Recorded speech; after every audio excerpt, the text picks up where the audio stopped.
Hey, mon meilleur ami, mon ami de tout le temps, toujours prêt à me consoler. Yahweh, mon meilleur ami, moninga nanga ya motema, akuti sanga na famia bonzambe. Na betelo lisolo ya camarade nanga azala kalisusu. Shalom, shalom, peuple de Dieu. Dieu est bon, comme on dit chez nous au centre missionnaire Les Conquérants. Bienvenue sur ce plateau en direct du studio Mawen. Alors, nous sommes ravis de vous retrouver ce soir. Alors, j'aimerais honorer deux personnes. J'aimerais honorer le président fondateur des centres missionnaires Les Conquérants en la personne du prophète Max Alexandre Ngwa et son épouse, le docteur Liva Ngwa, pasteur local des centres missionnaires Les Conquérants. Que Dieu vous bénisse, vous êtes un don pour cette nation. Que Dieu vous bénisse abondamment. Maximum de partage, partagez la vidéo parce qu'on ne fait pas taire une parole qui sauve. Visite l'évangéliste Stéphane de Gloire. Shalom. Shalom à toutes les personnes connectées. Alors nous souhaiterons rappeler le concept de cette émission. Une vie, un témoignage est un concept d'évangélisation qui a pour but d'édifier, d'encourager et de démontrer la puissance de Dieu au travers du témoignage. Alors ce soir nous allons recevoir un invité spécial qui nous vient de la province du Haut-Lenthem, plus précisément dans la ville d'Oyem. La Bible déclare que cette qualité d'homme mérite d'être honorée parce que ce soir, il va nous honorer par sa présence, mais aussi par la puissance de son témoignage. Alors, retrouvons notre invité, l'apôtre Isaac Rodelin. Retrouvons-le en image. Hey, mon meilleur ami, mon ami de tout le temps, toujours prêt à me consoler. Yahweh, mon meilleur ami, moninga nanga ya motema, akuti sanga na famia bonzambe. Na betelo lisolo ya camarade nanga azala kalisusu camarade te akoma na ye famille nanga. Il est mon meilleur ami, son nom c'est Jésus, son nom c'est Jésus. Mon meilleur ami, mon meilleur ami. Shalom apôtre. Alors nous sommes heureux de vous recevoir sur ce plateau. Merci de nous avoir honorés de votre présence. Est-ce que vous pouvez vous présenter? Alors shalom à vous, je suis très honoré d'être sur ce plateau. Alors ici l'apôtre Isaac Rodelin du ministère Marché pour Jésus. Je vois beaucoup de personnes connectées, donc je vois. Et j'aimerais vous dire que vos vies sont bénies. Vous êtes bénis parce que vous êtes sur le point d'entendre un témoignage que la preuve ne parle pas de l'existence de Dieu sur la terre. Amen, amen, vous savez, la Bible dit qu'à la loi et au témoignage, si on ne parle pas ainsi, il n'y aura pas de rôle pour le peuple. Ce verset nous explique quoi? C'est-à-dire qu'il y a des personnes, ils peuvent être sauvés simplement par la parole, mais il y a d'autres, il faudrait le témoignage de quelqu'un. Et je suis en train de prier pour que quelqu'un soit touché, une personne qui est connectée. Je vois des femmes être connectées, je vois des hommes être connectés. Vraiment partager dans les pages, partager dans les groupes. Et je crois que la grâce de Dieu va vous localiser. Amen, amen, amen. Alors nous aimerions savoir qui était l'apôtre Isaac Rodelin avant de connaître Jésus-Christ de Nazareth. Alléluia. Donc c'est comme j'ai dit au début, je suis très honoré de parler de mon témoignage. Simplement dire que l'apôtre Isaac n'est pas né chrétien. Vous savez, la Bible dit dans le livre de Jean, chapitre 1, à partir du verset 12, qu'à tous ceux qui l'ont reçu, à ceux qui croient en son nom, elle a donné le pouvoir de devenir enfant de Dieu. Donc on ne naît pas enfant de Dieu, mais on le devient. Alors j'aimerais dire à une personne que c'est vrai qu'aujourd'hui je suis serviteur de Dieu, mais je ne suis pas né serviteur de Dieu. Et aujourd'hui peut-être que toi aussi tu n'es pas encore enfant de Dieu et tu subis certaines oppressions. Alors j'aimerais te dire que moi aussi je suis passé par là. L'apôtre n'a pas une vie on pourrait dire, qui glorifie Dieu, parce que l'apôtre c'était un voleur. L'apôtre c'était un braqueur, l'apôtre c'était un prostitué. L'apôtre est né dans une famille où il existait ce qu'on appelle une malédiction héréditaire, une malédiction qui a touché la famille au point où ma mère aussi a été touchée par cette malédiction. Alors je n'ai pas grandi avec mes parents parce que quand je parle des parents, c'est-à-dire au niveau de mon père et de ma mère, j'ai grandi avec la grande sœur de ma mère. Alors, je n'ai pas grandi avec ma mère, pourquoi? Parce qu'elle traversait des situations difficiles. Elle n'avait pas assez de moyens pour prendre soin de moi, vu que j'étais son premier fils. Et elle a arrêté les études à cause de moi. Donc, il fallait qu'elle m'envoie avec quelqu'un pour moi. Ce qu'elle n'a pas pu faire avec les études, pour moi, je puisse le réaliser. Donc, j'ai grandi avec elle à Franceville. Alors, je me redis que beaucoup de personnes le savent, lorsque tu ne vis pas avec tes parents, c'est tellement difficile. Même si les parents qui te prennent vont tout te donner, mais tu vas sentir qu'il y a un vide en fait. Le vide des parents. Ta mère n'est pas là, ton père n'est pas là. Donc, l'apôtre, c'est vrai qu'il avait tout. Il a grandi avec les parents qui s'occupaient de lui, qui lui donnaient tout. Mais il n'avait pas la joie. Pourquoi? Parce qu'il n'avait pas non seulement son père, il n'avait pas non seulement sa mère, mais il n'avait pas aussi Jésus. Amen, amen, amen. Donc c'est en ce moment, c'est dans ces conditions que j'ai grandi jusqu'en 2010. Alors comment s'est passée votre jeunesse? Qui était véritablement l'apôtre? Vous étiez turbulent? Est-ce que vous étiez timide? Est-ce que l'absence de votre mère a eu un impact sur vous? Est-ce que la maison dans laquelle vous avez grandi avait une certaine harmonie, c'est-à-dire l'amour, la joie? Est-ce qu'il n'y avait pas de discrimination par exemple?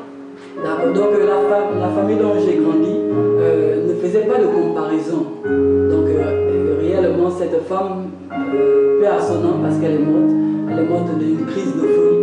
Parce que c'est une femme qui a simplement eu un seul enfant dont elle désirait avoir un deuxième. Elle était, selon ce que les gangas l'ont dit, elle était stérile. Donc elle a commencé à fréquenter les gangas, etc. Donc l'apôtre Isaac n'était pas turbulent, mais il était beaucoup timide. Timide pourquoi? Parce que c'est comme j'ai dit au début, que lorsque tu n'es pas avec tes parents, il y a certaines choses que tu as envie de faire, peut-être suivre la télévision, mais tu vas te poser toujours la question de savoir est-ce que le fils légitime lui-même ne voudrait pas suivre ça en fait. Donc il y a certaines choses que tu ne peux pas faire librement. Donc j'ai grandi dans la timidité, je suis resté beaucoup seul, isolé, en apprenant. Mais la femme avec qui j'ai grandi, elle aimait ça. Elle se disait que bon, j'étais calme. Or, j'étais pas normalement calme en fait. Je cachais mon mauvais comportement dans la timidité. Le respect aussi par rapport à la personne qui était en face de vous. Ok, est-ce que nous aimons savoir sur le plan de la santé? Est-ce que l'apôtre Isaac a toujours été en bonne santé lorsqu'il grandissait? D'accord, donc l'apôtre que je suis, je suis né avec une maladie dans le sang, c'est-à-dire le palu dans le sang. Donc je tombais régulièrement malade. Donc, mais gloire à Dieu, on ne m'a jamais amené à l'hôpital, mais je le subissais en tout temps en fait. Okay. Et cette maladie a-t-elle impacté votre jeunesse? C'est-à-dire que tous les jeunes aimeraient tout le temps jouer, aller dans les concerts, dans les aires des jeux, etc. Est-ce que cette maladie a-t-elle empiété sur votre jeunesse? Bon, moi je suis une personne, je peux être malade et ne pas te le dire. Donc c'est-à-dire je peux être malade et faire semblant d'être fort. Ou bien je peux je peux passer des situations difficiles sans te le dire en fait. Ce qui fait que même quand j'avais le palu dans le sang, mais je jouais comme si je n'étais pas malade. Ok, donc il n'y avait pas un réel impact sur votre santé. Alors ok, nous aimerions savoir qui étiez-vous lors de votre enfance, avant que vous ne rencontriez Jésus, avant que vous ne soyez consacré, qui étiez-vous réellement? Vous avez dit plus haut que vous étiez un braqueur, mais nous aimerions que vous nous détaillez, si vous pouvez nous donner quelques exemples de votre jeunesse. D'accord, donc c'est comme j'ai dit, je n'ai pas grandi avec mes parents, mais ma vraie vie, parce que tout au long, depuis que ma tante m'a prise, tout se passait bien jusqu'à ce que la folie l'a attrapée. Parce qu'elle allait chez les gangas. Un peu plus fort, ne vous écoute pas bien. Voilà, elle allait chez les gangas. Donc chez les gangas, là-bas, on a fait manger ce qu'on appelle enfant chez nous les bogas, c'est-à-dire le bois amer. Et c'est dans ce bois amer-là que l'esprit, on a ouvert l'esprit, elle a commencé à voir des choses. Et comme elle n'a pas pu supporter, parce que vous savez là-bas, ça dépend des esprits. Donc son esprit n'a pas pu supporter, elle est devenue folle. Maintenant, c'est dans les crises de folie qu'elle est morte. J'étais obligé de revenir dans les bras de ma mère à Oyem en 2010. Donc c'est là où ma vraie vie commence. Vous savez, j'ai dit au début que je cachais des comportements parce que, vu le respect, bon, elle me gardait, donc il faudrait que je les cachais. Donc maintenant, en retournant chez ma mère, c'est là où j'ai commencé à montrer qui j'étais réellement. Donc j'ai commencé à sortir les femmes, j'ai commencé à quel âge comme ça, à sortir les femmes, c'est trop. Je peux dire que j'ai connu les femmes très tôt. Hein. Je ne me rappelle pas vraiment de l'âge, mais j'ai connu les femmes très tôt. Dieu me le permet de le dire. À OIM, je suis peut-être, si je compte, avec ce que j'ai oublié, j'ai couché avec 108 femmes. Aïe. Donc, vous voyez déjà que je dansais. J'étais l'un des meilleurs danseurs dans le Royal Thème. Donc j'étais non seulement d'abord un numismatique, et je fumais le chanvre, je vendais le chanvre. Et vous voyez, j'étais l'un des meilleurs danseurs. Quand on parle de meilleurs danseurs, c'est-à-dire que je ne dansais pas, je n'avais pas une danse spéciale, je dansais tout en fait. Mais comment est-ce que vous êtes arrivé à vendre le chanvre? Est-ce que vous avez côtoyé des personnes qui vendaient le chanvre, qui vous ont incité en fait? Est-ce que votre entourage a eu une influence sur vous? Oui, justement parce que lorsque je reviens à OIM, ma mère a été fiancée ou même mariée à la coutume avec un gardien de prison. Donc on l'a envoyé dans un quartier qu'on appelle Yenassi, qui est à OIM. Donc c'est là-bas où l'influence de ce quartier a commencé, c'est là-bas où ce quartier a commencé à avoir une influence sur moi. Parce que la majorité des enfants qui sont là-bas, ce sont des voleurs, ce sont des brigands, ce sont des fumeurs. Alors donc je les fréquentais parce que longtemps, quand je vivais avec ma tante, j'étais isolé en fait. Donc lorsque je suis arrivé à Yenassi, ils ont commencé à m'accepter. Ah, bon, ok, tu es mignon, etc. Tu t'habilles bien, etc. Donc j'ai commencé à marcher avec eux, boire, fumer, etc. C'est là, vraiment, c'est dans ce quartier que j'ai commencé à changer en fait. Ok.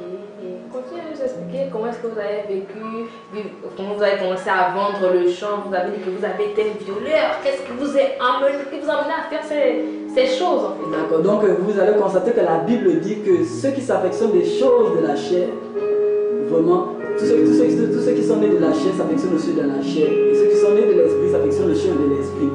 C'est un symbole, c'est-à-dire qu'une fois que tu as commencé à goûter à quelque chose, vraiment la chose va commencer à t'influencer. Donc une fois que ces personnes ont commencé à avoir de l'influence sur moi, alors j'ai commencé à, bon c'était un jour, je suis allé dans ce qu'on appelle, beaucoup de personnes le connaissent, ce qu'on appelle le Benz. Le Benz, c'est-à-dire un lieu où les personnes fument, un lieu caché, les personnes fument. Donc je suis allé là-bas un jour.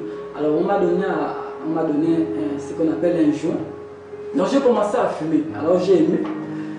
C'est là où j'ai commencé à fumer avec eux, etc. Jusqu'au point où j'ai décidé de commencer à vendre le champ.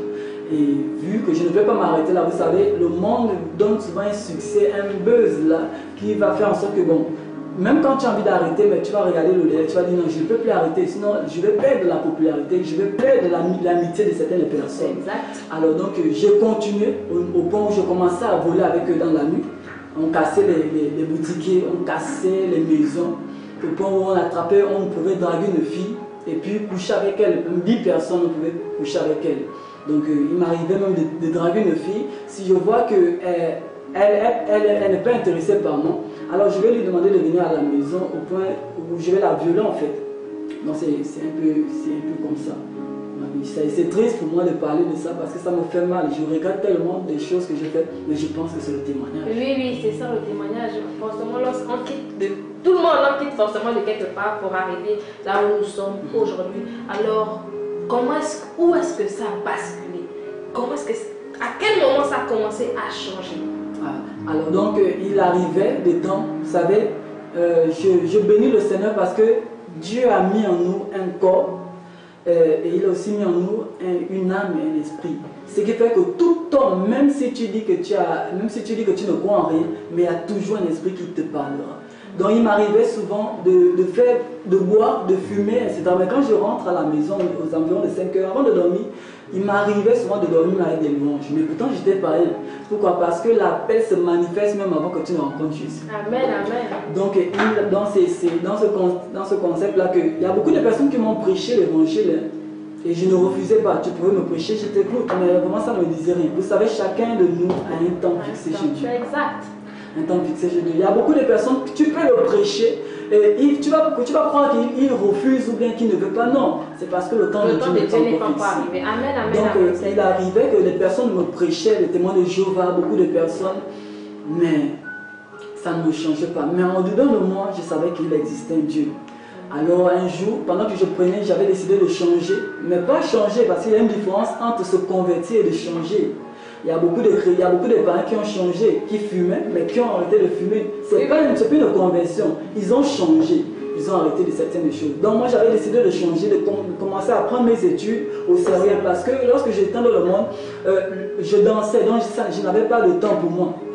Au point où je me même le dire, j'ai fait la 6e 3 fois, la 5e 3 fois. Pas que j'étais bête.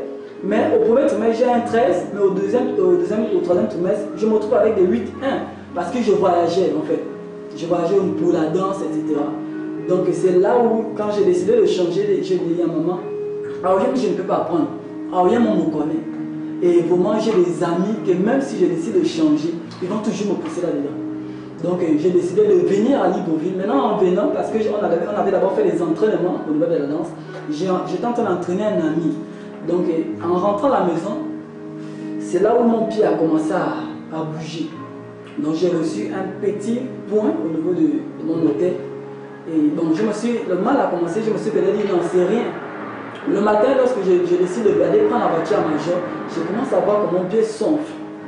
Mais bon, vous savez qu'il y a certaines choses qu'on néglige. Donc c'est là où je suis allé à l'agent, j'ai pris la voiture. Je vous assure qu'une fois je suis arrivé à Libreville, je suis rentré dans ma chambre, je ne suis plus sorti. J'ai fait une semaine, le pied est devenu pourri comme vous pouvez le voir à votre écran. Le pied a commencé à sonfler, et comme j'étais chez ma tante, elle ne prenait pas soin de moi. Elle ne prenait pas soin de moi. Donc elle me demandait simplement dehors, comment vas-tu? Je disais non, ça va. C'est comme je vous ai dit au début que je peux être faible et ne pas te dire. Je peux être malade et ne pas te le dire. Donc j'ai passé le moment difficile dans ma chambre, elle ne savait même pas comment le pied était déjà. Donc c'est là où j'ai commencé à voir que je ne marchais plus, je ne dormais plus. J'ai décidé de prendre la voiture, de retourner à Oyem. Donc c'est à Oyem, lorsque j'arrive, que ma mère constate que c'est finalement un fusil nocturne. Et lorsque je suis arrivé à l'hôpital, on a dit à l'hôpital qu'on devrait couper le pied. On devrait couper le pied. Le docteur m'a dit on doit couper le pied aujourd'hui. C'était vraiment grave. Parce que là, le pied a même explosé dans la voiture, comme vous pouvez le voir. Le pied a explosé dans la voiture. Le pus sortait, les asticots sortaient. Donc quand j'arrive à l'hôpital, le docteur dit on doit couper le pied de l'enfant aujourd'hui, sinon il va mourir. Moi, je suis revenu à Oyem. À Oyem, tout le monde me connaît. Populaire, vous allez voir une star, machin avec les béquilles, j'ai refusé. J'ai dit à maman, amène-moi à la maison, je ne peux pas aller mourir. Donc, en rentrant à la maison, il y a une des amies de ma mère qui a dit non, amène-le chez un ganga. Maman va chercher le soigner. Donc, nous sommes allés là-bas. Automatiquement, le ganga m'a régalé. Le ganga a dit je n'ai pas l'habitude de le faire, mais je veux le faire. C'est là où il m'a demandé 250 000 pour me soigner. Vu que j'étais dans le besoin, vraiment, vous voyez, il y a certaines personnes qui vont chez les ganga, non pas parce que, mais parce qu'ils n'ont plus d'affection. Oui, comme je pouvais discuter avec une de mes belles-sœurs qui pouvait me dire qu'elle avait posé la question à une personne lorsqu'il se retrouvait dans une situation comme la vôtre, mais prions. Et la personne a répondu non, on va l'emmener chez le ganga. Et il a dit, mais elle lui a posé la question, mais qu'est-ce que vous allez faire chez le ganga? Elle a répondu, chez le ganga, c'est rapide. Donc c'est comme l'apôtre pouvait le dire, il y a des personnes qui vont chez les Nganga parce qu'ils ont besoin d'une guérison instantanée. Déjà que ce n'était pas encore un chrétien, donc il n'avait pas encore la foi, le Seigneur pouvait le guérir. Alors donc j'ai accepté, donc je suis allé chez lui, mais le Nganga m'a donné des conditions. Il m'a fait comprendre qu'est-ce que tu sais que c'est une personne qui t'a envoyé ça. Mais lui ne m'a pas dit la personne, parce que j'ai connu la personne après par révélation. Il m'a dit c'est une personne qui t'a envoyé ça. Mais il m'a dit, si tu veux que je te soigne, sache que tout le monde ne devrait pas te regarder, tu ne vas pas habiter chez toi, tu vas habiter chez moi. Alors j'ai fait 1 an chez lui. Il cherchait à me guérir, il faisait beaucoup de médicaments, mais rien n'allait. Et comment est-ce que ça se passait là-bas? Avec l'atmosphère, avec lui, habiter chez quelqu'un que vous ne connaissez pas. Donc déjà c'était un musulman, mais aussi un ganga. C'est vrai que lui ne dormait pas la nuit. Je suis étonné qu'il y a certains chrétiens qui négligent la prière. Lui, moi j'étais chez lui, je dormais à côté, et je vous assure que lui ne dort pas la nuit. Lui il prie, il fait des incantations, il cherche, parce qu'il y avait des personnes qui venaient lui donner le nom que voici ce que je veux connaître sur la personne. Donc la nuit, lui priait son Dieu pour que Dieu lui révèle au moins quelque chose le concernant. Donc imaginez-vous un ganga qui ne connaît même pas Dieu, qui n'est pas converti, il prend du temps, toute une nuit. Lui ne dormait pas parce que lui ne dort que la journée. Donc j'ai vu l'atmosphère et j'aimerais préciser que quand j'ai commencé à constater ça, j'ai dit mais si lui il arrive à faire ça, combien de fois moi j'ai un Dieu puissant. C'est là où les paroles ont commencé à venir. J'ai demandé à ma mère, regarde, je veux que tu m'amènes le Petit Testament là. C'est là où j'ai commencé à lire la Bible pendant un an, toute la Bible, pendant un an. Pourquoi? Parce que cet homme-là m'a marqué. Et il m'avait compris que pendant que je te soigne, je ne veux pas que tu touches les femmes. Donc j'ai fait un an. Donc c'est-à-dire que sans le savoir, Dieu avait déjà pour commencer à m'amener dans la consécration et la sanctification, sans le savoir. Donc c'est au fur et à mesure que j'ai commencé à méditer la parole, à prier aussi. C'est là où les choses ont commencé à changer dans ma vie. C'est-à-dire que pendant que lui faisait, il a pris un an avec les produits. Et là-bas, je me précisé qu'il ne me faisait pas manger le riz avec le sel. Donc je mangeais le riz comme ça. Donc au fur et à mesure qu'il me soignait avec leurs produits là, à un moment donné, ça veut se fermer, à un moment ça revient. Mais c'est là où j'ai lu la Bible et je constatais que mais, le Dieu est puissant.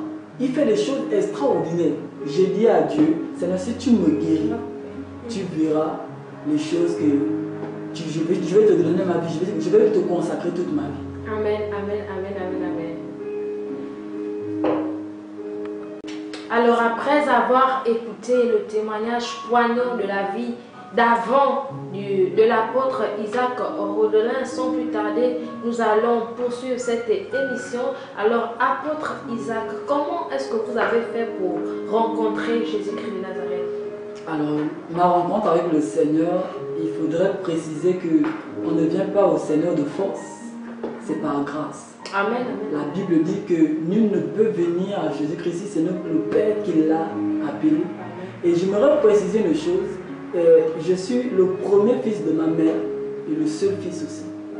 Et au niveau de ma mère, je suis le premier, au niveau de mon père, je suis aussi le premier. Ce qui fait que la Bible dit que tout premier-né est consacré à Dieu. Ce qui fait qu'avant même que je ne vienne sur la terre, j'étais déjà consacré. Il y a beaucoup de personnes qui sont attaquées dans leur famille, non pas parce que, non, c'est parce que tu es consacré à Dieu avant même que tu ne viennes sur la terre. Les situations que tu vis, tu te dis non, le diable connaît qui a attaqué. Si tu as attaqué, c'est parce que tu es premier-né quelque part. Quand on parle de premier-né quelque part, ce n'est pas forcément parce que tu es sorti d'une personne du rang premier. Même en Christ, nous sommes devenus premiers. Amen, amen, amen. Donc voilà, j'ai dit c'est par grâce. Alors c'est pendant que j'étais en train de prier, j'ai dit à Dieu, vu la souffrance que je subissais, vu le pied qui ne guérissait pas, je fais un an chez le Nigérien, chez le Ganga, mais pas de solution. Mais il a déjà pris 200, parce que il a demandé 250 000, donc je l'avais déjà remis 200. Je devais terminer avec lui après ma guérison, quand je devais retourner à la maison. J'ai dit Seigneur, pas de solution, pas de guérison. Seigneur, si tu me guéris, je vais te donner toute ma vie. Je vais me consacrer à toi. Amen. Ce sont les prières que le Seigneur exauce. Les prières là où il voit son intérêt. Donc c'est là où le Seigneur a exaucé ma prière, même pas en 3 jours. Le pied a commencé à... Parce qu'il y avait, avec le Ganga, il faisait, si tu laves le pied aujourd'hui, peut-être lundi, il va encore te laver ça l'autre lundi. Or, le jour, le Ganga m'avait lavé ça lundi, je n'ai pas prié. C'est le mercredi maintenant que je viens prier pour que Dieu commence à faire quelque chose. Et depuis le mercredi, lorsque je me suis endormi, le matin même de jeudi, quelque chose s'est passé déjà. Pourquoi? Parce que Dieu écoute. Beaucoup de personnes pensent que parce que je suis péché ou bien j'ai péché, Dieu ne m'écoute pas. Non, c'est même quand tu tombes dans le péché que Dieu t'écoute encore plus. La Bible dit que là où le péché abonde, la grâce de Dieu surabonde. Amen. Donc c'est là où j'ai prié et Dieu a commencé à m'exaucer. Et quand j'ai vu ce miracle, j'ai dit oui, Dieu en œuvre. Et j'ai dit en Ganga, regarde, même si ce n'est pas encore fini, je retourne à la maison. Mon enfant ne croyait pas, parce que le puits sortait encore.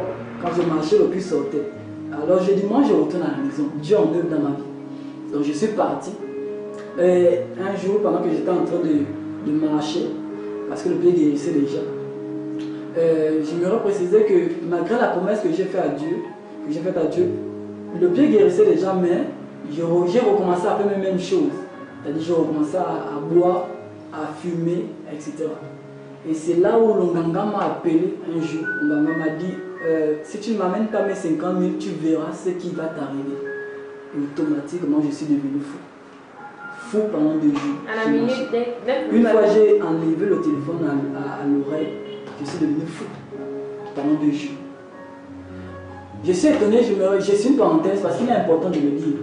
Nous sommes en crise, c'est important de le dire. Je voudrais préciser que les personnes qui vont chez les gangas, un ganga ne soigne pas. Un ganga ne soigne pas. Un ganga, à un moment donné, il va calmer la douleur parce qu'il sait que s'il enlève complètement la douleur, tu ne viendras plus chez lui. Parce qu'il vit au-dépend de toi. Et je vous assure que si je je n'avais pas fait la promesse à Dieu, si je suis toujours esclave de ce ganga-là, si je suis toujours esclave. Alors, c'est quand j'ai enlevé le téléphone à l'oreille, je suis devenu fou. Et dans la folie, j'ai fait 2 jours, donc j'étais en calcif, on m'attachait avec les chaînes. On n'a pas eu le privilège de filmer sur ça, mais j'ai les preuves. Je pense qu'on va vous envoyer, j'ai les preuves même au niveau des pieds, où on m'attachait avec des chaînes rouillées qui m'ont laissé des taches, des chaînes rouillées. Et le premier jour, ça a été parce que pendant que j'étais sur la route, les voitures m'esquivaient même. Parce que lorsque j'étais fou, d'après ce que ma mère m'a dit, je suis monté à la route parce que les voitures m'esquivaient, je voulais qu'on me tue en fait. Mais on a pu m'attraper par la grâce de Dieu, on m'a amené à la maison, j'étais enchaîné. Et le deuxième jour, alors Dieu me parle parce qu'on m'avait amené dans les églises. On m'a amené dans plusieurs églises que je ne vais pas citer. On m'a amené dans plusieurs églises pour qu'ils prient pour moi, pour que je puisse retrouver.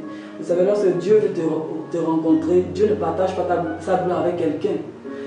Dieu savait dans son plan que si une église réussissait à lever la folie, l'église va porter la gloire. Or, lui voulait que la gloire lui revienne. Amen, amen. Donc voilà pourquoi je ne dis pas que ces églises n'avaient pas de puissance, mais je pense que Dieu voulait recevoir à lui seul la gloire.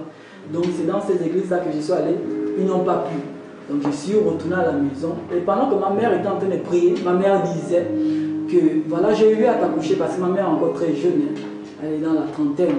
Donc elle a dit que j'étais accouché très jeune parce que je voulais que toi et moi, on soit comme des frères et sœurs. Mais regarde ce que tu me fais subir. J'ai dépensé sur ton pied et encore là, c'est la folie. Même pas en un mois. Et elle pleurait. Mais pendant qu'elle pleurait, j'entendais dans mon esprit une voix qui me disait, la parole de Dieu est venue clairement, qui brillait avec une lumière. La parole m'a parlé. Il m'a dit, est-ce que tu te rends compte de là où tu pars? J'ai dit non. Il m'a dit, tu es en train d'aller en enfer, tu es en train de périr. Mais je lui ai dit, comment je suis en train de périr et pourtant je pars à l'église. Tu as dit qu'on doit aller à l'église. Il m'a dit que qui t'a dit que c'est le fait d'aller à l'église qui te rend agréable à moi. Amen. Il m'a dit, je ne cherche pas ceux qui partent à l'église, mais je cherche ceux qui sont en Christ. Il y a une grande différence entre partir à l'église et être en Christ. L'église ne change pas, la Bible dit même. La Bible dit que si quelqu'un est en Christ, il est une nouvelle créature. Ce n'est pas l'église. La Bible n'a jamais dit que si quelqu'un est à l'église, la personne deviendra une nouvelle créature. C'est Jésus-Christ qui permet à une personne de devenir une nouvelle créature. Il y a beaucoup de personnes qui sont à l'église. Voilà pourquoi aujourd'hui on retrouve même des sorciers à l'église. Aujourd'hui on trouve même des faux chrétiens à l'église. Pourquoi? Parce qu'ils n'ont pas encore rencontré Dieu. Lorsque tu rencontres Jésus, quelque chose se passe. Ton habillement change. Ta manière de parler change. Ta manière même d'agir change. Donc c'est là il m'a dit, je te redonne ta conscience parce que je veux ramener beaucoup de jeunes à moi au travers de toi. Amen. Et c'est là où mon appel a commencé. Une fois il a terminé de parler, une fois il m'a dit, je vais ramener beaucoup de jeunes à moi au travers de toi. La voix a cessé. Et une fois la voix a fini de parler, je suis revenu à moi-même. Et j'ai regardé, je me retrouvais à la maison. Alors ma mère m'a réveillé, elle pensait que je devais encore bouger comme les fous. Parce que la famille me considérait déjà comme un fou.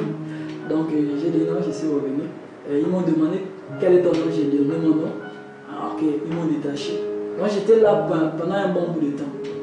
Ils ne croyaient pas, ils se sont dit que non, la folie va revenir. Non, lorsque Dieu a déjà touché une personne, la chose ne reviendra plus. Amen, amen, amen. Et nous prions vraiment que toi qui écoutes ce témoignage, nous prions que si tu es édifié, la situation que tu traverses ne viendra plus au nom de Jésus. Amen, amen. Partagez la vidéo, partagez. Si tu traverses même le moment difficile dans ton couple, la chose ne viendra plus. Alléluia. La Bible dit que l'Esprit de l'Éternel te saisira, tu seras changé en notre homme. Amen, amen, amen. Et donc nous prophétisons cela dans vos vies au nom de Jésus. Au nom de Jésus-Christ de Nazareth. Donc c'est là où je suis revenu, tel que vous me voyez aujourd'hui. Ça n'a pas été facile. La vie chrétienne n'est pas facile. La vie chrétienne, c'est une vie de combat. La Bible dit que La Bible dit que ceux qui veulent vivre pieusement en Christ seront persécutés. Donc c'est par là où j'ai commencé, là mon appel à démarrer en fait. Alors, comment est-ce que ça s'est passé au cours de votre marche avec le Seigneur? Qu'est-ce qui s'est réellement passé? Comment est-ce que vous êtes arrivé à avoir un ministère, à être un oint de Dieu? J'aimerais encore dire à quelqu'un que si tu es encouragé ce soir, si tu es édifié, si ce témoignage t'a touché, partage cette vidéo, partage ce direct, parce qu'il y a des jeunes qui se retrouvent dans ces situations, qui volent, qui braquent et tout, et qui pensent que le Seigneur n'a... En fait, ils ne peuvent plus revenir au Seigneur, mais rien n'est perdu avec le Seigneur. Rien n'est Christ qui n'est pas venu pour ceux qui sont guéris, il est venu pour les malades, il est venu pour les prostituées, il est venu pour les voleurs, il est venu pour les violeurs. Alors partage la vidéo, partage un frère. Le monde est noyé dans cette situation. Les jeunes dans ce monde sont noyés dans cette situation. Vraiment, le monde a besoin d'écouter ces témoignages. Le monde a besoin d'écouter ces choses. Parce que le témoignage révèle la conscience. C'est comme la parole, c'est pas tout le monde qui comprend la parole lorsqu'il écoute. Mais le témoignage, c'est le vécu, c'est l'histoire. Assurément, il y a des personnes qui ont vécu la même histoire que l'apôtre, mais qui pensent que en fait, leur vie est terminée, que le Seigneur ne peut plus rien pour eux, qu'il est rejeté, que leurs parents, leur famille ont déjà jugé. Mais laisse-moi te dire qu'avec le Seigneur, rien n'est perdu. Rien n'est perdu. Il peut encore faire quelque chose pour toi. Partage cette vidéo, apôtre-nous. Vous pouvez poursuivre.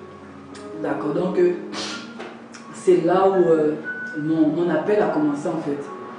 Et je m'aurais dit que lorsque j'étais fou, c'est là où Dieu m'a parlé. Et après la folie, il ne m'a plus parlé. Il m'a demandé simplement, il mettait simplement la soif en moi d'aller dans une église pour être formé.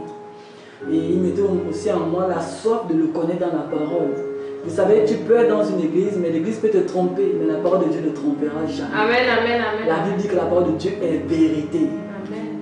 Donc je suis allé dans une église où j'ai commencé à fréquenter et même à aller à l'école pastorale dans cette église-là. Donc j'ai duré là-bas.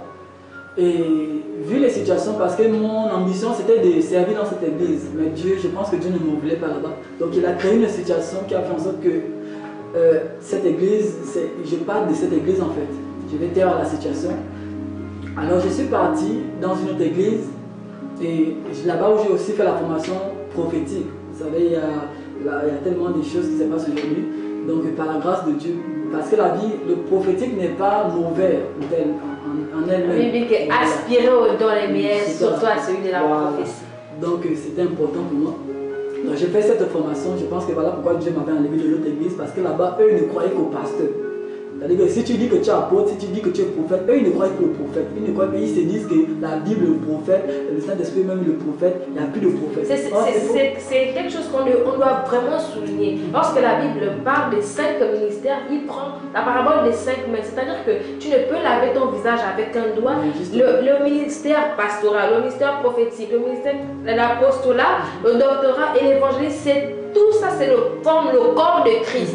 Donc, il n'y a aucun ministère qui est au-dessus d'un autre ministère. C'est vraiment quelque chose qu'il faut souligner. Mais la Bible dit même que ces ministères ont été donnés pour l'édification du peuple. Donc, ce qui fait que si vous êtes dans une église où il n'existe pas ces 5 ministères, tu ne peux pas être édifié, tu ne peux pas être formé. Parce que les personnes qui doivent te former, dans une église où il faudrait que tu sois formé, on doit retrouver ce qu'on appelle l'apôtre, le prophète, l'évangéliste, le pasteur, le docteur. Amen, amen, amen. Donc nous croyons qu'il existe encore ces 5 ministères jusqu'à présent. Amen, amen, amen. Donc j'ai quitté cette église à cause de cela et d'autres choses. Donc je suis allé dans d'autres ministères où on m'a enseigné, vraiment je suis rentré pleinement dans la doctrine de Christ elle-même. Donc j'étais vraiment rassuré là-bas. J'étais vraiment Dieu m'a attesté qu'il me voulait vraiment là-bas. Et là-bas aussi j'ai suivi la formation. Et l'homme de Dieu qui est là-bas, je le bénis aussi. L'homme de Dieu qui est là-bas voulait de moi comme son adjoint. Et donc voilà, j'ai commencé à former les jeunes là-bas. Mais Dieu aussi ne voulait pas. Vous savez, quitter une église ne veut pas dire que tu n'as pas l'ambition de voir l'église avancer ou bien tu es un rebelle. Non. Chacun de nous, Dieu sait où il veut nous amener. Amen, amen, amen. Il sait où il veut nous amener. Donc j'ai quitté là-bas. Ça c'est que j'ai commencé moi-même les cellules de prière. Mais avant de commencer les cellules de prière, j'ai traversé les moments difficiles parce que l'église où j'ai fait la formation prophétique a complètement à gaspiller ma réputation en fait. Pourquoi? Parce que l'église, au début, c'est comme j'ai dit, je suis rentré pleinement dans la doctrine de Christ parce que cette église avait une doctrine réelle de la Bible. Mais après, ils ont commencé à amener certaines choses des hérésies, à amener certaines choses qui ne sont plus doctrinales. Au niveau, je ne sais pas si je peux le dire, au niveau faire peut-être le Shabbat et beaucoup de choses. Amener le Shabbat comme une obligation, beaucoup de choses en fait. Le nom, ce n'est plus Jésus, c'est Yahshua, beaucoup de choses. Mais bon, ça ne m'a pas plu, donc j'ai décidé de quitter. Et comme je suis quitté, alors ils ont cru que moi j'étais rebelle et que je ne suis plus chrétien. Pour eux, sortir de leur ministère ou sortir de leur église, tu n'es plus chrétien. Or, si je quitte, je vais prendre peut-être l'exemple, si je quitte Bethany pour le ministère des Conquérants ici, je ne suis pas sorti de la doctrine de Christ. Je sors de la doctrine de Christ si je quitte l'église, le corps de Christ pour aller dans le musulman. Là, je suis sorti. Alors, donc, pour eux, ils ont commencé à me considérer comme un païen. Mais vous savez, lorsque tu es appelé de Dieu, tu connais là où tu pars. Amen. Même si les hommes te laissent, tu sais où tu pars. Même si tu traverses des moments difficiles, tu sais où tu pars. Il y a beaucoup des hommes de Dieu qui ont arrêté le ministère parce qu'ils ont vu que leur réputation était gaspillée. Bien aimé, si tu as arrêté, c'est le moment de recommencer. Amen. Si peut-être tu as abandonné une œuvre parce que ta réputation est gaspillée, c'est le moment de recommencer. Amen, amen, amen. Donc malgré qu'on m'avait rejeté, malgré que l'église a gaspillé ma réputation en Yémen, pensait qu'ils vont m'éteindre. Vous savez, on cherche toujours à éteindre quelqu'un qui a une grande destinée. Amen, amen, amen. Donc ils n'ont pas pu. C'est là où je suis arrivé à la maison. Tout le monde parlait de moi en mal. Oh, ces hommes, imaginez-vous que je sors d'un grand témoignage comme ça. Et après, on entend que je suis encore rebelle quelque part. Vous savez que ça va donner la confusion dans le peuple. Parce que le Aouyem, on a su que il s'est converti, waouh. Mais après, on entend encore qu'il est rebelle. Donc ça a gaspillé complètement ma réputation. Et alors, j'ai décidé, quand je suis rentré à la maison, j'ai pris un jeûne de 3 jours. Et j'ai dormi à l'air libre. C'est-à-dire dans la maison où je construisais avant, à l'air libre. Et j'ai dit à Dieu, tu m'as appelé, je n'ai pas refusé ton appel, mais regarde ce que je traverse. Et Dieu m'a rassuré, c'est là où Dieu me parle encore pour me dire, tu sais, j'ai fait en sorte que tu passes ces épreuves parce que je vais amener non seulement beaucoup de personnes à toi que tu vas consoler par ton témoignage. Vous savez, le témoignage de Christ ne s'arrête pas seulement par ta conversion, mais continue aussi quand tu es dans le ministère. Amen, amen, amen. Ça continue aussi quand tu es dans le ministère. Donc, il m'a dit qu'il y a beaucoup de destinées, il y a beaucoup de personnes qui sont attachées à ta destinée. Si aujourd'hui tu arrêtes, leur destinée aussi vont s'arrêter aussi. Donc, il m'a dit que si aujourd'hui tu es fort, eux aussi seront forts. Alors, j'ai dit à Dieu, ok, j'ai compris. Il m'a dit, voilà, sache qu'aujourd'hui je vais te donner non seulement ton ministère, il m'a dit, tu es apôtre. Parce qu'avant, moi, je croyais que j'étais prophète. Avant, je croyais que j'étais aussi évangéliste parce que j'évangélisais beaucoup. Alors, il m'a dit que tu es apôtre, etc. Et d'autres choses que je vais taire parce que c'est personnel pour moi. Et il m'a donné le verset clé avec lequel je marche, qui se trouve dans le livre de Matthieu, chapitre 1, à partir du verset 26, qui dit que la Vierge enfantera un fils et on lui donnera le nom de Jésus, Emmanuel, qui veut Emmanuel. Alors c'est lui, cet enfant-là, qui sauvera son peuple de ses péchés. Donc ça, c'est le symbole de mon ministère. J'ai rencontré beaucoup de païens, j'ai rencontré beaucoup de voleurs, aujourd'hui des grands voleurs, aujourd'hui qui se sont convertis, qui ont abandonné le péché du vol. Pourquoi? Parce que quand Dieu parle dans ta vie, il accomplit aussi la chose dans la vie de certaines personnes. Amen, amen, amen. Donc c'est là où j'ai commencé une série de prières, j'ai commencé à évangéliser, les mamans m'ont dit, mais viens commencer à prêcher chez nous. Donc on a commencé dans une maison. Je prêchais, et c'est même là-bas où ma vraie formation a commencé. Vous savez, lorsque tu travailles avec un collaborateur, le collaborateur prêche tout le temps. Toi, tu n'as pas le temps, tu n'as pas beaucoup de temps pour que toi tu exerces. Voilà. Or, quand tu es seul et que tu commences à être, quand tu commences à vivre les réalités, demain je dois prêcher. Il faudrait que je donne quelque chose de, non seulement de la vérité, il faudrait que tu prêches la vérité et que tu dois donner quelque chose qui édifie le peuple. Alors donc c'est là où j'ai commencé à exercer. La suite de prière a commencé à grandir, au point où on ne pouvait plus rester dans la maison de cette femme-là. Parce qu'on faisait aussi beaucoup de bruit. On a commencé à acheter beaucoup de choses. On a décidé maintenant de louer un bâtiment. Alors donc, et j'aimerais dire même une chose, avant même que, quand le ministère a commencé à grandir, Dieu m'a dit, tu sais, là c'est bon. je veux que tu retournes quelque part parce que je veux que tu te sors, tu te fasses encore former quelque part. Amen, amen, amen, amen. Donc vous voyez, j'aimerais aussi préciser une chose. Un fils qui n'a pas de père n'a pas de repère. Tu as besoin d'un père pour réussir. Toutes les personnes, si tu veux grandir dans la vie, tu as besoin d'un père spirituel. C'est exact. Il y a beaucoup de personnes qui se disent que voilà, je peux réussir. Non, bien aimé, Jésus avait besoin de Moïse. Les apôtres avaient besoin de Jésus. Élie avait besoin d'Élie. Donc si tu me dis que tu veux commencer un ministère seul, tu es un menteur. Et tu ne peux pas. Parce que tu as besoin de quelqu'un. Même Samuel, lorsqu'il entendait, Dieu lui parlait, mais il fallait que le sacrificateur Élie lui dise, est-ce que tu sais que c'est Dieu qui est en train de te parler? Quelqu'un doit toujours te montrer que ça c'est Dieu qui est en train de te parler. Quelqu'un doit toujours te montrer un chemin. Regarde le père spirituel que tu as abandonné. Qui croit même en toi? Regarde le père qui te confie ces choses. Mais tu l'abandonnes.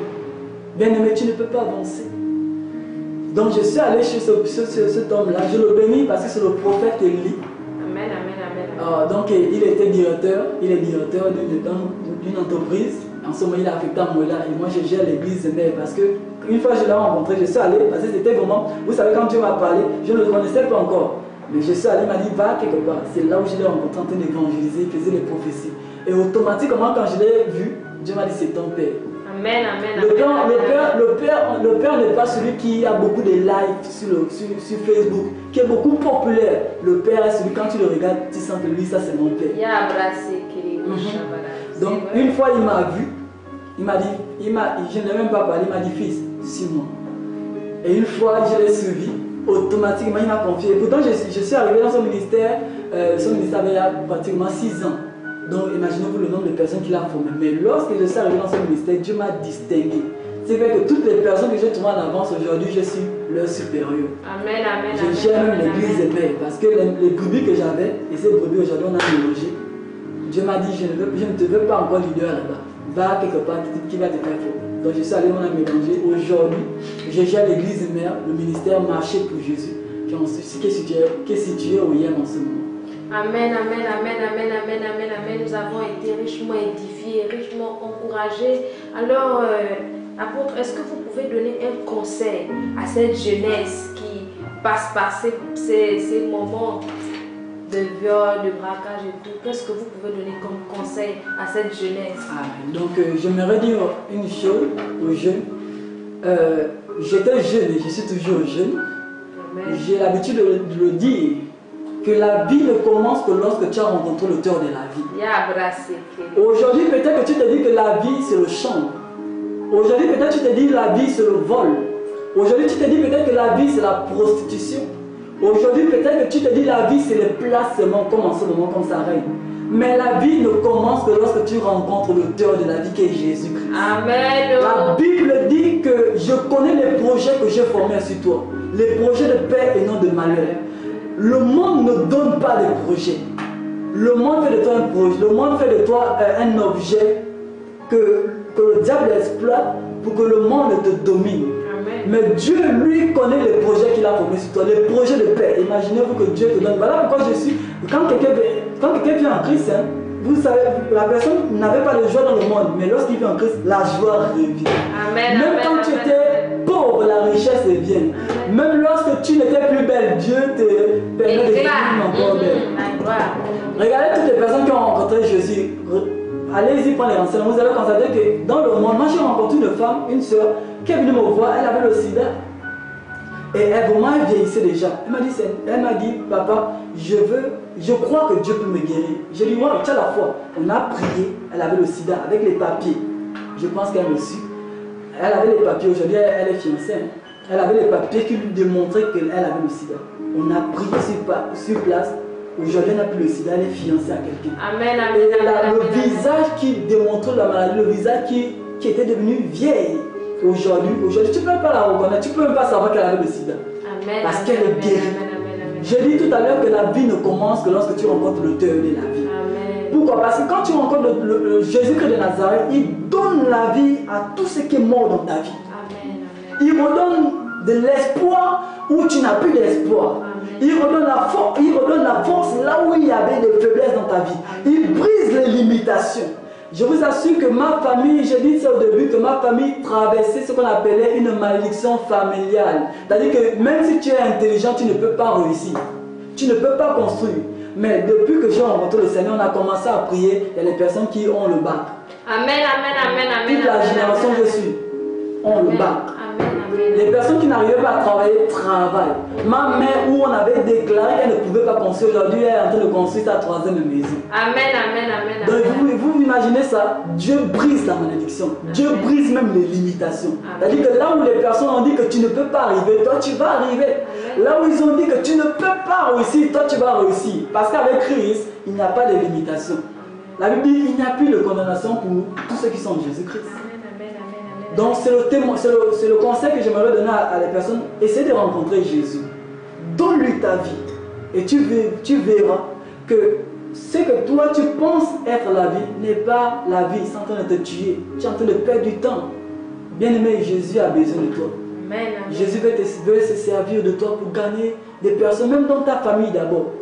Jésus veut se servir de toi pour gagner non seulement des personnes, même dans ton école, même dans ton entreprise. Même pour toi-même d'abord, tu verras comment ta vie va évoluer. Vraiment, c'est un conseil que je peux donner à des jeunes. Alors, apôtre, j'ai une question qui me vient à l'esprit. Comment est-ce que vous avez fait pour arrêter le chant, arrêter le vol, arrêter le viol et tout ce que vous faisiez dans votre passé? Est-ce que lorsque vous avez décidé d'arrêter, est-ce que les personnes avec qui vous étiez, vous leur avez parlé de Jésus? Qui sont-ils aujourd'hui? Est-ce qu'ils continuent de fumer le chanvre? Est-ce que ça a été difficile pour vous d'abandonner ces choses? C'est comme j'ai dit au début, que lorsque tu fais la rencontre du Seigneur, beaucoup de choses changent. Ce qui fait que moi, quand je fumais, je buvais, je violais, etc. Moi, quand j'ai rencontré le Seigneur, une fois il a terminé de me parler, automatiquement le dégoût du péché est venu dans ma vie. Amen. Automatiquement. Comme la Bible nous le dit si bien, ce n'est ni par la force, ni par l'intelligence, mais c'est par la puissance de Dieu. Donc ne vous dites pas que lorsque vous allez venir en Christ, vous allez... Certes, on a besoin de... Il faut la volonté de laisser, la volonté d'arrêter, mais lorsque c'est l'Esprit de Dieu qui convainc les cœurs. Donc lorsque vous revenez à Christ, ne dites pas que lorsque vous allez venir à Christ, vous êtes sale, vous êtes impur parce que vous fumez, parce que vous avez violé. Non, lorsque la présence du Seigneur sera sur votre vie, lorsque le Seigneur va toucher votre vie, instantanément vous serez transformé comme l'a été l'apôtre. Alors, apôtre, j'aimerais que vous donniez aussi quelques conseils aux parents. Parce que vous avez grandi, vous étiez aux côtés de votre maman. Comment est-ce qu'elle a vécu cette situation? Quels conseils pouvez-vous donner aux parents qui ont des enfants qui sont des voleurs, des braqueurs et tout? Parce qu'aujourd'hui, votre mère est heureuse de voir que le Seigneur a changé votre vie. Quels conseils vous pouvez donner à ces parents-là? D'accord, donc j'aimerais d'abord dire aux parents que c'est vrai qu'il est difficile d'avoir un fils ou une fille qui n'écoute pas vos conseils. Mais il faut faire preuve de patience. De la même manière que Christ fait preuve de patience envers nous, il faut aussi faire preuve de patience envers eux. Il y a beaucoup d'enfants qui ont beaucoup de choses à cœur, qui aimeraient même vous partager, mais parce qu'ils voient la manière dont vous allez peut-être prendre la chose, alors ils ont peur de se confier. Moi, il y avait des choses que je voulais dire parfois à ma mère, que je traversais, mais je ne pouvais pas pourquoi parce qu'il y a beaucoup d'enfants qui pensent que ma mère va me gronder, ou ma mère ne peut pas me comprendre. Vous savez, lorsqu'un enfant commence à se rebeller, c'est-à-dire à se confier à vous, c'est qu'elle a besoin de soutien. Donc, et j'aimerais dire que la mère est comme une église, et comme l'église. Aujourd'hui, là, si l'église est enlevée, l'antichrist pourra faire son apparition. L'antichrist ne peut pas faire son apparition dans ce monde tant que l'église est là. Ce qui fait que la mère, les parents aussi sont comme une église. Ce qui fait que si vous laissez vos enfants faire comme tu veux, va, c'est ta vie. Une fois vous enlevez la couverture là, le diable, vous avez donné l'autorisation au diable et vous l'avez donné l'accès de jouer dans la vie de vos enfants. Au lieu d'améliorer la situation va s'empirer. Donc cherchez à comprendre les enfants, cherchez à les faire en sorte qu'ils puissent en confiance avec vous. Et vous allez voir comment vous allez pouvoir les changer. Aujourd'hui, ma mère n'a plus besoin de me dire non. Parfois, c'est elle qui vient prendre les conseils chez moi. Je sais déjà même que c'est ma première fidèle. Amen. Donc c'est ça. C'est important. Cherchez à comprendre les enfants. Cherchez vraiment à les mettre en confiance. Faites-leur comprendre que même si tu as fait cette erreur, même si tu as couché avec cet homme, même si tu as fait ça, moi je te pardonne. Et je crois qu'on peut avancer ensemble. Rien n'est impossible. Amen, amen, amen, amen. J'aimerais dire à un frère, j'aimerais dire à une soeur qui nous suit actuellement, assurément tu as un fils, assurément tu as un frère qui fume nos chambres, qui est un voleur, qui est un violeur. J'aimerais que tu lui fasses écouter ce message. J'aimerais que tu l'invites, que tu partages ce message avec lui. C'est pour dire que l'homme qui était l'apôtre Isaac hier a été transformé, a été touché par le Saint-Esprit et est devenu une nouvelle créature. Parce qu'elle veut dire que lorsque nous venons à Christ, nous sommes devenus des nouvelles créatures. Les choses anciennes sont passées et toutes choses sont devenues nouvelles. Voici que lorsqu'il a fait la rencontre du Seigneur, le joug de la malédiction a été brisé sur sa vie. Assurément, les enfants vivent des situations, comme disait l'apôtre tout à l'heure, c'est parce que nous les avons délaissés. C'est parce que nous avons donné l'autorisation au diable, l'accès à l'ennemi de manipuler leur vie. J'aimerais interpeller un parent pour dire que agenouille-toi, prie pour ton fils. Agenouille-toi, prie pour ton fils. Essayez de réconcilier-vous avec vos enfants. Les enfants ont besoin de la chaleur de leurs parents. Les enfants ont besoin de la confiance, de l'amour, de l'harmonie, afin d'être épanouis, afin qu'ils soient des enfants aussi corrects. Parce que beaucoup sont dans cette situation parce qu'ils sont à la limite déroutés, parce qu'ils n'ont pas de père,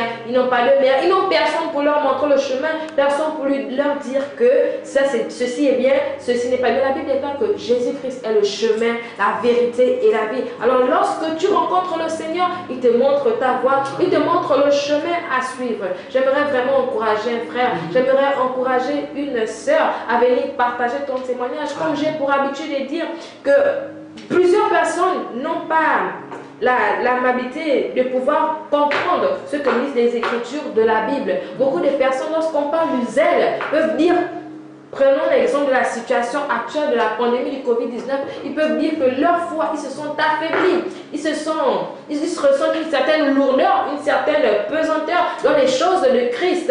Mais lorsque tu écoutes un témoignage tel, une histoire telle, le témoignage c'est ton histoire, c'est ton vécu, et cela tu peux impacter au travers de ton témoignage. Alors cette plateforme est ouverte à toutes les personnes qui veulent partager leur histoire, qui veulent partager leur témoignage. Alors vous pouvez contacter au 074 31 24 13, au 074 31 24 13, ou nous envoyer un message en inbox pour nous expliquer la raison pour laquelle vous voulez partager votre histoire, votre témoignage. Soyez richement bénis. Apôtre, est-ce qu'on peut faire une prière de fin? D'accord. Hachem Adonai, nous te bénissons, nous te rendons des actions de grâce. La Bible dit que tu restes le même hier, aujourd'hui et éternellement. Père, la Bible dit que tu n'as pas changé. Je vois des personnes qui sont connectées en ce moment. Je vois des femmes, je vois des hommes, je vois des jeunes qui traversent des situations difficiles. Père, je prie que toute forme de blocage dans leur vie soit brisée au nom de Jésus de Nazareth. Père, je prie que, parce que je sens que je vois des personnes qui ont un esprit de peur. Je vois des personnes qui veulent oser faire quelque chose. Que maintenant, toute forme d'esprit de peur, vous lâchez au nom de Jésus. Nous prions pour toutes les personnes qui sont en ce moment dans les hôpitaux, des personnes qui sont malades. Que là où tu es allongé, peu importe le nom de la maladie te lâche au nom de Jésus. Je prie que même si tu as le Covid-19, que maintenant le Covid te lâche au nom de Jésus. Je prie que, vous savez, il y a certaines personnes qui veulent arrêter certaines choses, mais l'esprit va toujours te retenir. Je coupe tous les liens qui te relient au monde, tous les liens qui te relient au chanvre, tous les liens qui te relient à la prostitution, tous les liens qui te relient au monde, que tous ces liens soient coupés au nom de Nazareth. Maintenant, nous prions que la grâce de Dieu te localise. Nous prions pour que la faveur de Dieu te localise. Nous prions pour que la grâce de Dieu te localise. Nous prions pour que l'onction de Dieu te localise. Et que tu sois changé dans ton homme. Que tu sois changé dans ton homme. Que tu sois guéri. Au nom de Jésus de Nazareth. Soyez bénis, soyez richement bénis dans le nom de Jésus de Nazareth. Alors, retrouvons en image la vie de l'apôtre Isaac Rodelin. Soyez bénis, soyez encouragés. Que Dieu vous bénisse. Nous nous retrouvons à la prochaine émission. Ciao, ciao.